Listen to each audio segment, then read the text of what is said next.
எபிரேயர் 12ஆம் அதிகாரம் 1 முதல் 3 வசனம். ஆகையால் மேகம் போன்ற இத்தனை திரளான சாட்சிகள் நம்மை சூழ்ந்து கொண்டிருக்க பாரமான யாவற்றையும் நம்மை சுற்றி நெருங்கி நிற்கிற பாவத்தையும் தள்ளிவிட்டு விசுவாசத்தை துவக்குகிறவரும் முடிக்கிறவருமாயிருக்கிற இயேசுவை நோக்கி நமக்கு நியமித்திருக்கிற ஓட்டத்திலே பொறுமையோடே ஓடக்கடவோம். அவர் தமக்கு முன் வைத்திருந்த சந்தோஷத்தின் பொருட்டு தனக்கு முன் வைத்திருந்த சந்தோஷத்தின் பொருட்டு அவமானத்தை எண்ணாமல் அவமானத்தை கன்சிடர் பண்ணல.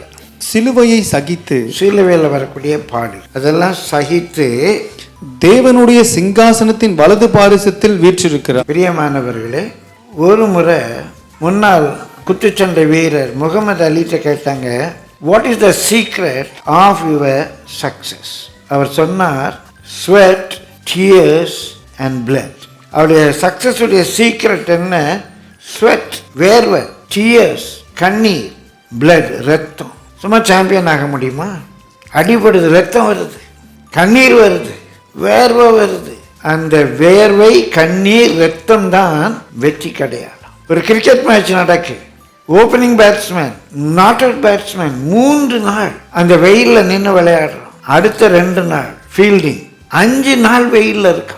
அதனால கேலரியில் உட்கார முடியாது. பிரியமானவர்களே, man of the match, man of the series.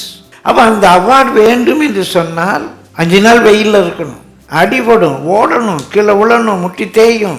அந்த தனக்கு முன் வைக்கப்பட்ட சந்தோஷத்தின் பொருட்டு விளையாடுறான். ஒரு பால் விட்டான வெளியேந்து திட்டுவான், ஏண்டா நீலாம் என்னத்துக்கு வேண்டாம் வெளியே, அப்படி வேணுமோ பெரிய பிளேயர் மாதிரி கத்துவாங்க. தனக்கு முன் வைக்கப்பட்ட சந்தோஷத்தின் பொருட்டு அந்த பாடுகளை எப்படி ஒரு வீரன் என்ஜியோர் பண்றானோ, எப்படி அந்த வேர்வை, ரத்தம், கண்ணீர் சிந்த அவன் ஆயத்தமா இருக்கிறான். இவர் தனக்கு முன் வைக்கப்பட்ட சந்தோஷத்தின் பொருட்டு அந்த சிலுவை பாடுகளை சகித்தார்.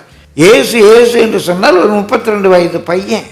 எப்படி இந்த பாடுகள் எல்லாம் அவர் சகித்தார், சந்தோஷமா சகித்தார், அதை கன்சிடர் பண்ணுங்க.